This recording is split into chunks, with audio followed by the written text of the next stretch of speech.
Hey Dominic, Joe just said you want to know why metal rusts in water. Well, by rust, I'm assuming you're talking about when certain metals turn orange and flaky. This is a process or reaction that happens to a metal called iron. Specifically iron is what makes that color. It happens because the reaction is when oxygen attacks the metal.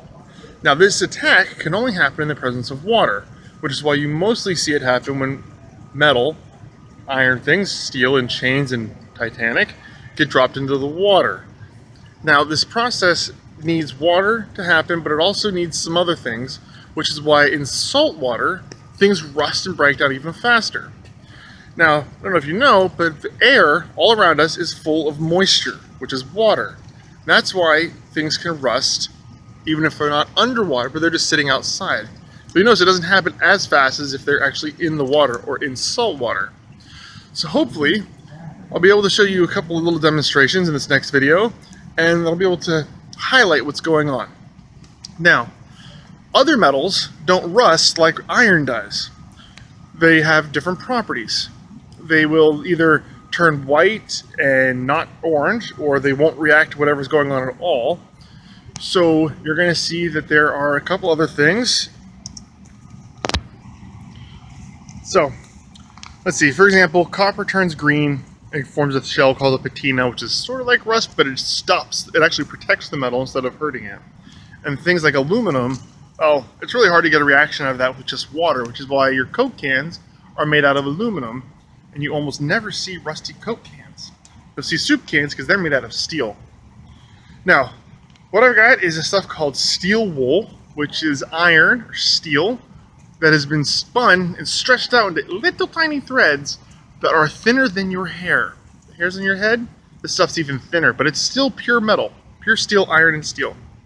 So what I'm going to show you is that's a perfect way to demonstrate. So the first tube has nothing but regular old water in it. Now eventually the iron would break down and you start seeing rust. The second tube has salt water in it. Again, you'd see the iron break down, but it would take much quicker than the plain water. Now, remember how I said earlier that it takes water, salt, and oxygen to make the rust happen? Well, in the third tube, I've got some special water that has extra oxygen in it, some salt, like salt water, and you'll see what happens. And then in the fourth tube, we just had a little fun, and we've got some really cool stuff to drop in there. And then the rest of the video is just other things getting dropped into other tubes. Like Chocho always knows, I go a little overboard, so you should have some fun with this. Alright, I'll talk to you later. Have a good trip, everybody. I love you, and I'll see you guys hopefully soon. Okay, Dominic, so as you can see here, I've got a couple of different tubes set up. This first one is just tap water. So I'm going to put the steel wool in the tap water.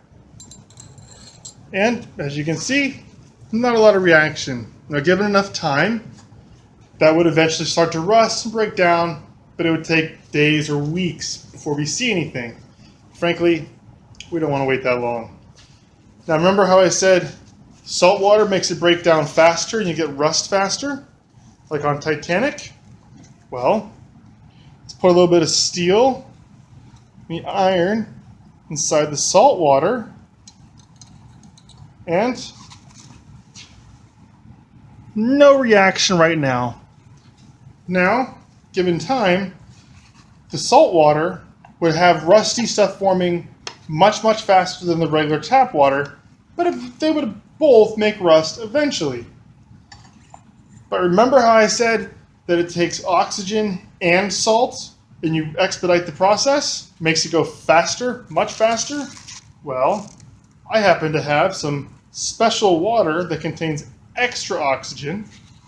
And I've mixed that with a little bit of salt water, and we'll see what happens if we put extra salt and extra water, oxygen together with the wool.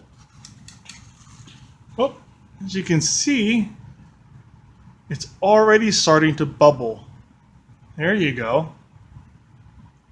All those little reaction things, that's the oxygen attacking the steel and the iron.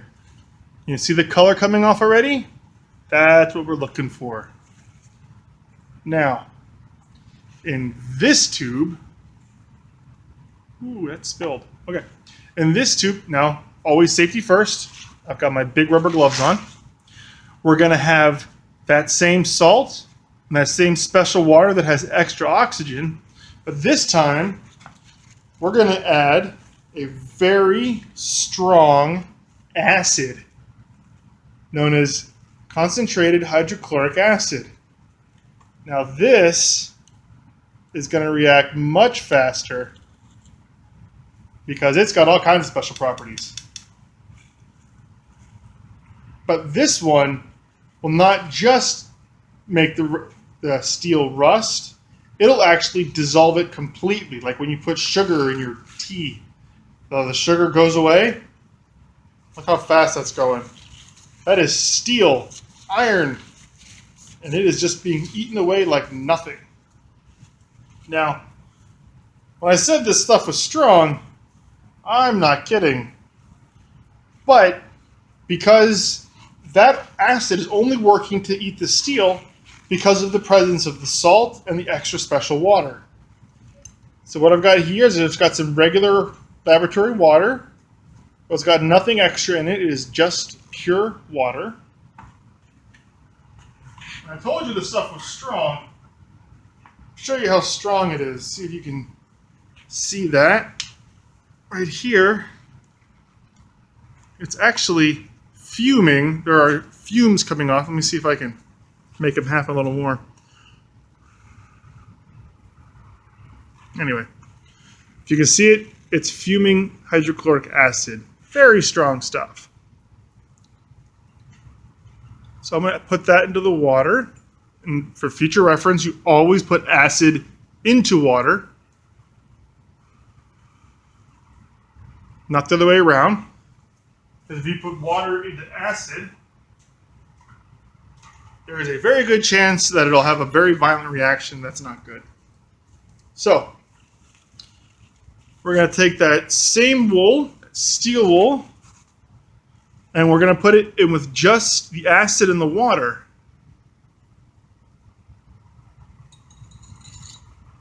See? Without the extra two special ingredients, you're going to have a little bit of bubbles forming a little bit later, but nothing very spectacular. You need all the extra things. See, look at this. You've already got rust forming, big piles of it. And this is what that stuff will look like in a little bit of time. Here is what it looks like after about 15 minutes. And then after about a half an hour, after 30 minutes, it's nothing but little particles. And that was just the extra special water and salt. The extra special water and salt. Oop, wrong one. There we go. See? It's just breaking it down and making straight rust out of that steel. Now, other metals will react differently depending on what their properties are. So let's see what happens. Ask Chocha. I like to go overboard on a lot of things. So we're going to take this same special super strong acid that's not doing much with the iron and the steel,